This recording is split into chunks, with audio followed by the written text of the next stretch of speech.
ይህ ቦታ የታሪክ፣ የቅርስ፣ የማንነት፣ የህይወት እስትንፋስን የያዘ ማህደር ነው። ጉለሌ እጽዋት ማዕከል።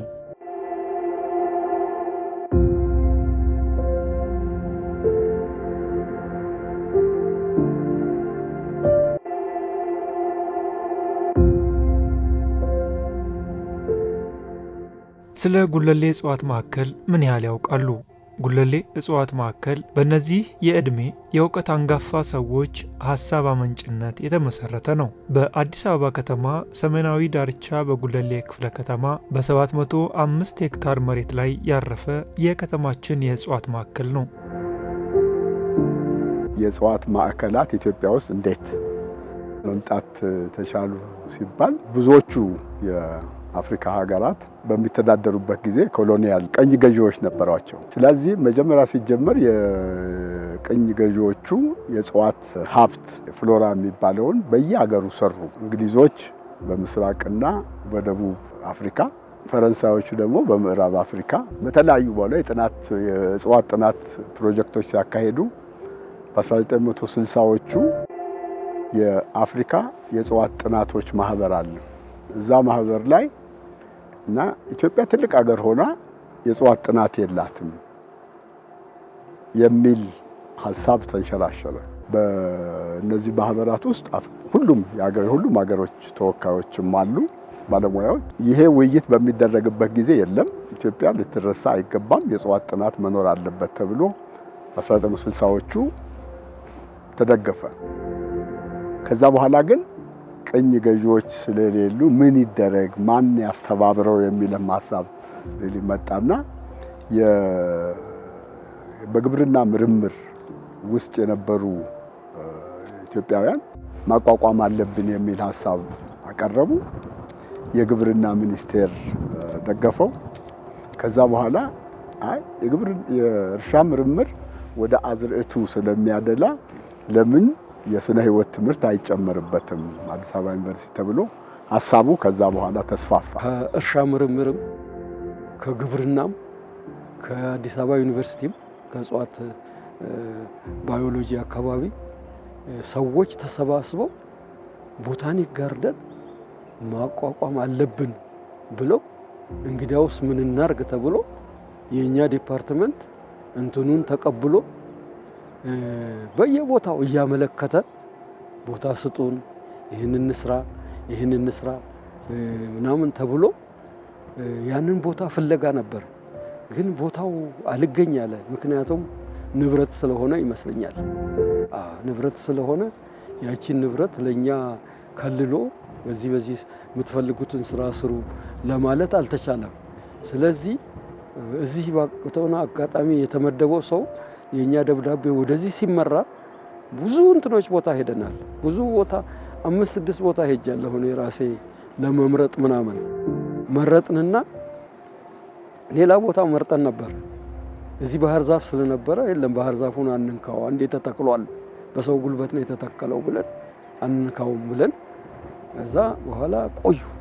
ዝም አሉ፣ አልሰጡንም። እንደገና አንቀሳቀስን በአዲስ ጉልበት። በፊት የነበረው ሲደክመው ሲሰለቸው ሌላው ሁለተኛው እከሌ አንተ ሁን ምናምን እየተባለ እየተፈራረቁ ነው ያንን እንትን ሂደት ያካሄዱት። በመጨረሻ ላይ ይመጣና እኛው ጋር ይመጣና ፕሮጀክታችሁ ደርሶናል እና የአዲስ አበባ ኢንቫይሮንመንት ነው ፕሮጀክታችሁ ደርሶናልና አብረን እንሰራዋለን አለ። ማዕከሉ ከ2011 ዓ.ም ጀምሮ ለህዝብ አገልግሎት ክፍት እንዲሆን የተደረገ ሲሆን በማዕከሉ 700 የሚሆኑ ሀገር በቀል የእጽዋት ዝርያዎችና 65 ለመጥፋት አደጋ የተጋረጠባቸው የእጽዋት ዝርያዎች አካቶ በማልማት አገልግሎት እንዲሰጥ የተደረገ ነው። ጉለሌ እጽዋት ማዕከል የተቋቋመበት ዓላማዎች አሉ።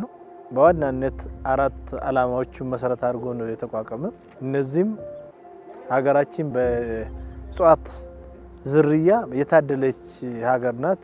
ጥቂት ሀገሮች ያሉት እንደዚህ አይነት የእጽዋት ብዛት ያሉት ሀገሮች በጣም ውስን ናቸው። እነዚህ እጽዋቶች ደግሞ በተለያየ ምክንያቶች በሰው ሰራሽና በተፈጥሮ የተመናመኑ ስላሉ እነዚህን ለመጥፋት የተቃረቡትን በማስቀደም እጽዋቶችን እንክብካቤ አድርጎ ለዘመናት ለማቆየት ነው አንዱ። ሁለተኛ እዚሁ እጽዋት ላይ ምርምር ለማድረግ ነው። በሶስተኛ ደረጃ ደግሞ ተግባር ተኮር ትምህርትን ለመደገፍ ነው። ተማሪዎች ቴዎሪቲካሊ የሚማሩበት ክፍል ውስጥ ተግባር ተኮር ትምህርት እዚህ መጥቶ ከኬጂ ጀምሮ እስከ ዩኒቨርሲቲ ድረስ ተግባር ተኮር ትምህርት ያገኛሉ ማለት ነው። በአራተኛ ደረጃ ይሄ እጽዋት ማዕከል በጣም ማራኪ ነው። እዛ ላይ በእጽዋቶች የተሸበረቁ ነው። እነዚህን መሰረት አድርገን የመዝናናት አገልግሎት ወይ ደግሞ የኢኮቱሪዝም አገልግሎት እንሰጣለን ማለት ነው። በተጨማሪ በአምስተኛ ደረጃ የተሰጠን ተፈጥሮ ላይ የሚሰሩ አካላትን ሲቪል ማህበራትን የመደገፍ ስራዎች እንሰራለን። እዚህ ግቢ ውስጥ በርካታ ነገሮች አሉት፣ ግቢውን ለመጎብኘት ማለት ነው። በአንድ በኩል ተፈጥሮ ምን እንደሚመስል የምታይበት ነው። በሌላ በኩል ደግሞ ብርቅዬ የሆኑ ሀገር በቀል እጽዋቶችን የምታይበት፣ የሌሎችን ከውጭ የመጡ እጽዋትን ቢሆኑ እዚህ ግቢ ውስጥ በስፋት የሚታዩበት ነው። እንግዲህ ካሁን በፊት ይሄ ተቋም በባህር ዛፍ የተሸፈነ ተቋም ነው የነበረው። ይህንን ተቋም ከባህር ዛፍ አጽድቶ በሀገር በቀልና ብርቅዬ በሆኑ እጽዋቶች እንዲሸፈን የማድረግ ስራ ነው የተሰራው። ኢንቫይሮንመንታል ፕሮቴክሽን የሚባለው የአካባቢ ጥበቃ ባለስልጣን የአዲስ አበባ የነበሩት ዶክተር ተወልደ ገብረ እግዚአብሔር የሚባሉ ቅድም ከዘነጋዋቸው ማለት ነው። እሳቸው በጣም ወሳኝ ነበሩ። የአዲስ አበባ የአካባቢ ጥበቃና አካባቢ ጥበቃ ኃላፊ ስለነበሩ ከአዲስ አበባ አካባቢ ጥበቃ ጋር አስተባብረው እሳቸው በዚህ ላይ በጣም ደክመዋል ከዩኒቨርሲቲዎች ጋር። መጨረሻ ላይ ግን ቦታው መገኘት ያለበት አዲስ አበባ ሪሊ ስለሆነ ምን ይሻላል በሚል የአዲስ አበባ ከተማ ከመጀመሪያ ይሄንን የወሰደው የአካባቢ ጥበቃ ባለስልጣን የአዲስ አበባ በጣም ገፋበት። አይ ቲንክ ነፍሱን ይማረውና ማንሳት ያለብን የአቶ ጌታቸው ሸቴ የሚባሉ እዛ ባልደረባ የነበሩ አዲስ አበባ አካባቢ ሊሆን የሚችል ቦታ ተብሎ ይሄንን ቦታ አንድ ላይ መተናየ ነው። ይሄንን ጉለሌ አንደኛ የተመረጠበት ለአዲስ አበባ ካለው ቅርበት፣ መሬቱ ከዝቅ ካለ ከ2500 እስከ 3100 ከፍተኛ ስለሆነ ብዙ የእጽዋት ዝርያዎችን ስለሚያካትት ሌሎችም የሚያሟሉት ነገር ስለነበረ ይሄ ቦታ ቢሰጥ ጥሩ ነው ተባለ። ማዕከሉ ሲመሰረት ዓላማ ያደረገው እጽዋትን ለመሰብሰብ ለማሰራጨትና ወደ ተፈጥሯዊ መኖሪያቸው እንዴት እንደገና መመለስ እንደሚቻል ለማድረግ የምርምር እንቅስቃሴ ወሳኝ ሚና እንዲጫወት ታስቦ ነው። በተጨማሪም ተቋሙ የኢኮቱሪዝምና የተግባር ተኮር ትምህርትን ይደግፋል። እንግዲህ ይሄ እጽዋት ማዕከል በጣም ትልቅ ሀብት ነው። የሀገሪቷ የከተማው በጣም ትልቅ ሀብት ነው። ማራኪ ቦታ ነው። የሚሰራ ስራም ለከተማው በጣም የሚጠቅም ነው። ከተማሪ ከልጅ ጀምረን ነው የምናሰለጥነው። እዚህ ጋር ተግባር ተኮር እስከ ዩኒቨርሲቲ ድረስ ከፍተኛ ምርምር የሚያደርጉ ሰዎች የሚሰሩበት ነው። እነዚህ ምርምር ውጤቶች ወደ ህብረተሰቡ እናደርሳለን። እንደ እጽዋት ባንክም ነው። ፍሬውን በእጽዋት ባንክ ውስጥ እንደምናስቀምጠው ሁሉ በህይወት ያለውንም እጽዋት እዚሁ አምጥተን እንደ ባንክ አድርገን ልናቀው እንችላለን እና ትልቁ የእጽዋት ብዝሃ ህይወት ማዕከል እንደ ፓርክ ብቻ ሳይሆን እነዚህንም ማቆያ ነው። እንደውም የፓርክነቱ እኮ ሁለተኛ ዓላማው ነው። ዋናው ዓላማው እሱ አይደለም እና ይሄንን በግልጽ መታወቅ ያለበት ይመስለኛል። እና ይሄን አሁን በጥድና በወይራ እንዲሁም በሌሎች እጽዋት የተሸፈነው በአዲስ አበባ አየር ንብረት አካባቢ ሊበቅሉ የሚችሉትን ያለምንም እንክብካቤ የሚያድጉበት ነው። ግን እንክብካቤ የሚያስፈልጋቸውን እነሱ የሚፈልጉትን አየር ንብረት መፍጠር ያስፈልጋል እና እዚህ የተጀመረ ይመስለኛል። ያንን በሰፊው ማድረግ ነው። በሰፊው ሲደረግ ለምሳሌ ደቡብ አፍሪካ ስተለንቦሽ ዩኒቨርሲቲ ይህንን አድርጎ ገቢው በጣም ከፍተኛ ነው እና ምንድነው የዚህ አይነት አሰራሮች ከምርምር እና ከዩኒቨርሲቲዎች ጋር መገናኘት መጣመር ያለበት ይመስለኛል። ምክንያቱም የእጽዋቱ እውቀትና ክህሎት ያለው ከዩኒቨርሲቲ ጋር ነው እና የዩኒቨርሲቲዎች ተሳትፎ ከፍተኛ መሆን ያለበት ይመስለኛል። ምክንያቱም ይሄ እንዳየሁት የዚህ አይነት የእጽዋት ብዝሃ ሕይወት አካባቢዎች በሙሉ ከዩኒቨርሲቲ ጋር የተያያዙ ናቸው እና ቢያያዙ የዩኒቨርሲቲ ሚና አሁን ካለበት ትንሽ ከፍ ቢል የበለጠ ውጤት ለማምጣት የሚችል ይመስለኛል። ማዕከሉ ለሀገር በቀል የእጽዋት ዝርያዎችና ለአደጋ ተጋላጭ የሆኑ እጽዋትን ቅድሚያ የሚሰጥ ሲሆን በተጨማሪም ምጣኔ ሀብታዊ ጠቀሜታ ላላቸው እጽዋት፣ ለስነ ምህዳራዊና ለሕክምና አስፈላጊ ለሆኑ ዝርያዎች ትኩረትን ይሰጣል። ኢትዮጵያ ውስጥ ከ6500 በላይ እጽዋቶች አሉ። የመጨረሻ አልቲሜት ጎላችን እነዚህ እጽዋቶች እዚህ ማኖር ነው።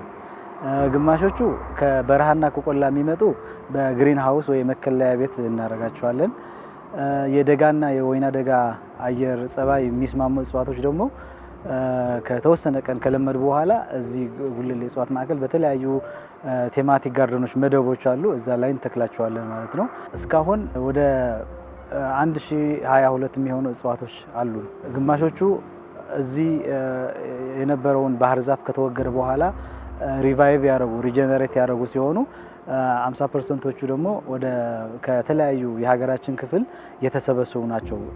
የተሰበሰበበት ከሁሉም የሀገራችን ክፍል ነው። ከእጽዋት ባሻገር ብዝሃ ሕይወት ስንል ደቃቅ አካላትና እንስሳትም ጨምሮ ስለሆነ ከ27 በላይ የተለያዩ አጥቢ እንስሳቶችም አሉ። እንዲሁም ከ80 በላይ የአዕዋፍ አይነቶች አሉ። ይሄ ማለት ምን ማለት ነው? 10% የኢትዮጵያን እጽዋት እዚህ ውስጥ ማግኘት እንችላለን ማለት ነው። ትልቅ ሀብት ነው። ይሄ በተፈጥሮ ያሉትን ብቻ ሳይሆን በተለይ ብርቅዬዎቹም በዛው ከመቶ ቁጥር በላይ ብርቅዬ እጽዋት እዚህ አሉ እና ይሄ ቦታ የምርምር ለአዲስ አበባ ብቻ አይደለም፣ ለኢትዮጵያ የምርምር ማዕከል ነው። ስለዚህ ማን ይስራ? ይሄ የሁላችንም ግዴታ ነው።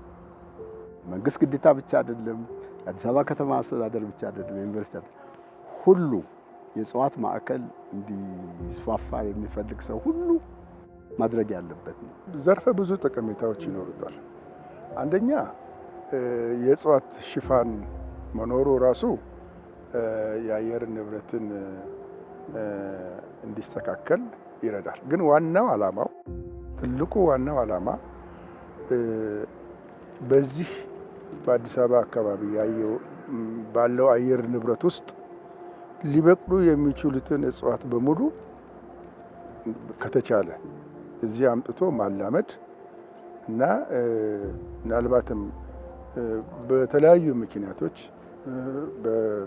በመሬት አያያዝ፣ በግጦሽ፣ በአጠቃቀም ሊጠፉ የደረሱ የተጎሳቆሉ የእጽዋት ዝርያዎች እንዳይጠፉ እዚሁ መጥቶ የሚላመዱበትና የሚቆዩበት ስፍራ ነው። እጽዋት ደግሞ ከነ ህይወታቸው መታየት አለባቸው። ደግሞም ያድጋሉ፣ ኢቮልቭ ያደርጋሉ፣ ወይም ይለወጣሉ በየጊዜው።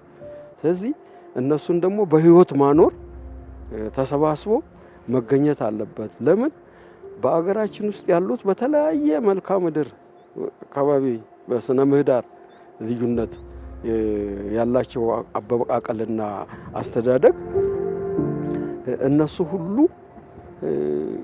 ብዙ ለውጥ ይካሄዳል። ግብርናው ይስፋፋል፣ ጫካው ይመነጠራል፣ ሜዳው ይታረሳል። የተለያየ ለውጦች ስላሉ በዚህ ላይ ደግሞ አሁን ደግሞ የመጣው የክላይሜት ቼንጅ በሱ የተነሳም ብዙ ለውጥ ሊካሄድ ይችላል። ስለዚህ አንዳንዶቹ እንዳውም ስማቸውንና ጥቅማቸውን ሳናቅ ሊጠፉ ይችላሉ። እዚህ ማቆያና መመራመሪያ ቦታ ነው። ተመራምረን በጣም ጠቃሚ ሊሆን ይችላል።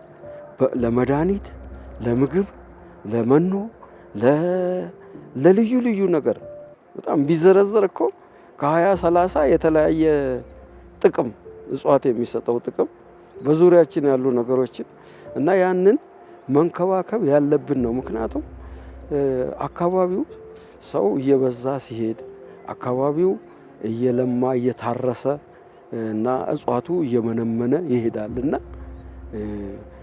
እዚህ ማቆየት እና መመራመር እና ከፍተኛ ደረጃ ሪሰርች መስራት ማዳቀል ብቻ አይደለም። ከዛም አልፎ በጄኔቲክ ኢንጂነሪንግ የሚደረጉ ነገሮች ሊኖሩ ይችላሉ። ስለዚህ ማቆየት አንዱ ነው። ከዛም ደግሞ ማስተማሪያው ሌላ ነው። የጉለሌ እጽዋት ማዕከል የእጽዋትን የሳይንስ አካዳሚ ለመከታተል የሚፈልጉ ተማሪዎችን ለመሳብ ከትምህርት ተቋማት ጋር የትብብር እንቅስቃሴዎችን እያከናወነም ይገኛል። እንደዚህ ያለ የእጽዋት የአትክልት ስፍራ ለቱሪስቶች፣ ለአጠቃላይ ሕዝብ፣ ለሳይንስ ሊቃውንት፣ ለተማሪዎች ምርምር፣ በእረፍት ጊዜ ለመዝናናት፣ የአካባቢ ስነ ምህዳርን ለማስጠበቅ ትልቅ ጠቀሜታን የሚሰጥ በመሆኑ አሻራው የጎላ ነው። አንድ እጽዋት ማዕከል ሲቋቋም መጀመሪያ የራሱ የሆነ ቦታ መኖር አለበት እና ከተማው አስተዳደር 705 ሄክታር መሬት ነው የሰጠው ለአዲስ አበባ ሕዝብ፣ ለኢትዮጵያ ሕዝብ። ጉለሌ እጽዋት ማዕከል ጉለሌ መቀመጡ ብቻ ማዕከል መሆኑ ሳይሆን ለእኛም ለሀገራችንም ሊሆን የሚችሉ የመጀመሪያው የእጽዋት ማዕከል ነው። ይሄ ማዕከል ያ ሁሉ ፊርማ ከተፈረመ በኋላ አንድ የእጽዋት ማዕከል ምንድን ነው፣ ምን ይሰራበታል የሚለውን ለማወቅ የመሬት አቀማመጡን አይቶ የመሬት ጠቀሜታው መውጣት ነበረበት እና የደች ወይም የኔዘርላንድ መንግስት እርዳታ ጉለሌ እጽዋት ማዕከል ንድፈ ሀሳብና በመሬት ላይ ምን ይምሰል የሚል ከቤልጅየም የመጡ አርኪቴክቶችና ኢትዮጵያዊ አርኪቴክት በጋራ እንዲሰሩት ተደርጎ በለዚህ ተቋም የመሬት አጠቃቀምና አያያዝ ንድፈ ሀሳብ አቀረቡ። ታየ፣ ተገመገመ፣ በዛው ይካሄድ ተብሎ ተፈቀደ ማለት ነው። ይሄ ተቋም አዲስ አበባ ውስጥ ያለ ተቋም ነው። ነገር ግን አዲስ አበባ ውስጥ ሆኖ ደግሞ የአዲስ አበባ ነዋሪ በሚገባ የማያውቀው ተቋም ነው። ስለዚህ የማስተዋወቅ ስራ መስራት ይጠይቃል። በተለይ እዚህ ከመጣ አብዛኛው ነዋሪ ራሱን ሪፍሬሽ አድርጎ መሄድ የሚችልበት ኤሪያ ነው ይሄ ቦታና ጤና የምታገኝበት ነው። ስለዚህ የከተማዋ እስትንፋስ ነው ማለት ነው። ትልቅ እንትን አለው ማለት ነው። ሳምባ ሆኖ ነው የሚያገለግለው። ስለዚህ ንጹህ አየር ተንፍሰ ራስክን አዝናንተ የምትሄድበት ቦታ ስለሆነ ህብረተሰቡን በደንብ የማስተዋወቅ ስራ መስራት ይጠይቀናልና እነሱም ትኩረት ሰጥተን የምንሰራበት ሁኔታ ነው ያለው በአንዱ ዘርፍ ማለት ነው። የተለያዩ እጽዋትን ዛፎችንና አበባዎችን ማየት ደስ ያሰኛል። በመሆኑም በበጋም ሆነ በክረምት ወቅት ወደ ማዕከሉ በመምጣት ይዝናኑ፣ ትምህርትም ይቅሰሙ።